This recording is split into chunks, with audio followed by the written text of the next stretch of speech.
ఈరోజు స్కంద పంచమి సుబ్రహ్మణ్యేశ్వర స్వామికి ఎంతో ప్రీతిపాత్రమైన రోజు. ఈ సందర్భంగా ఎలాంటి ముఖ్యమైన విధి విధానాలు పాటిస్తే సమస్త శుభాలు చేకూరతాయో నేటి శుభం లాభం అనే శీర్షికన పరిశీలిద్దాం. ప్రధానంగా ఈరోజు స్కంద పంచమి సందర్భంగా మీ గృహంలో పూజా మందిరంలో 6 ముఖాలతో ఉన్నటువంటి సుబ్రహ్మణ్యేశ్వర స్వామి చిత్రపటాన్ని ఒక ఎరుపు రంగు వస్త్రం మీద ఏర్పాటు చేసుకోవాలి. ఆ చిత్రపటానికి గంధం బొట్లు, కుంకుమ బొట్లు అలంకరించి ఆ చిత్రపటం దగ్గర వెండి ప్రమిదలో నువ్వుల నూనె పోసి 6 ఎరుపు రంగు ఒత్తులు విడిగా వేసి దీపాన్ని వెలిగించాలి. ఎరుపు రంగు ఒత్తులు అందుబాటులో లేకపోతే ఒత్తులకు కొద్దిగా కుంకుమ రాస్తే అవి ఎరుపు రంగు ఒత్తులు అవుతాయి. సుబ్రహ్మణ్యేశ్వర స్వామి 6 ముఖాలకు సంకేతంగా 6 ఎరుపు రంగు ఒత్తులతో దీపాన్ని వెలిగించాలి. స్కందుడు అంటే శత్రువులను భయపెట్టేవాడు అని అర్థం. కాబట్టి శత్రుబాధలన్నీ తొలగింపజేసుకోవటానికి, అంతర్గత బహిర్గత శత్రుబాధల నుంచి సంపూర్ణంగా బయటపడటానికి 6 ముఖాలతో ఉన్న సుబ్రహ్మణ్య స్వామి చిత్రపటం దగ్గర దీపారాధన చేశాక ఎర్ర మందార పూలతో సుబ్రహ్మణ్య స్వామిని పూజిస్తూ ఓం స్కందాయ నమః అనే మంత్రాన్ని 21 సార్లు పఠించాలి.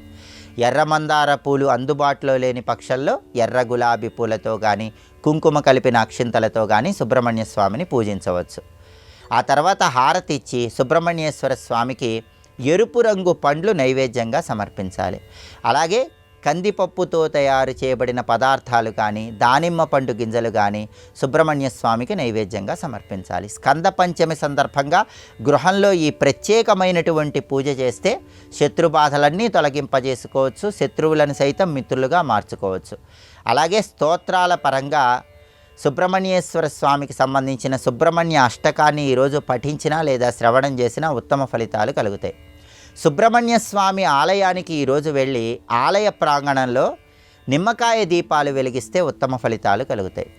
రాహుకాలం ఉన్న సమయంలో సుబ్రహ్మణ్య ఆలయ ప్రాంగణంలో నిమ్మకాయ దీపాలు వెలిగించడం ద్వారా కూడా స్కంద పంచమి సందర్భంగా శత్రుబాధలు, దృష్టి దోషాల నుంచి సులభంగా బయటపడవచ్చు.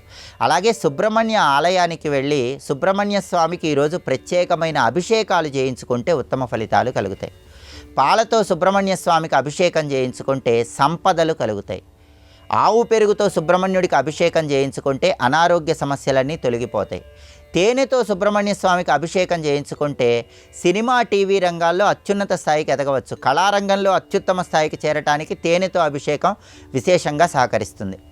పంచదార కలిపి నీళ్లతో అభిషేకం చేయించుకుంటే మనకున్న కష్టాలన్నీ తొలగిపోతాయి.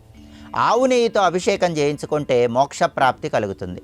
అలాగే రుణబాధలు ఎక్కువగా ఉన్నవాళ్ళు, తీవ్రమైన రుణబాధలతో సతమతమైపోయేవాళ్ళు స్కంద పంచమి సందర్భంగా బియ్యపిండితో సుబ్రహ్మణ్య స్వామికి దేవాలయంలో అభిషేకం చేయించుకోండి. బియ్యపిండితో అభిషేకం సుబ్రహ్మణ్యుడి విగ్రహానికి ఈరోజు చేస్తే తీవ్రమైన అప్పుల బాధల నుంచి క్రమక్రమంగా తొందరగా బయటపడటానికి ఆస్కారం ఉంటుంది.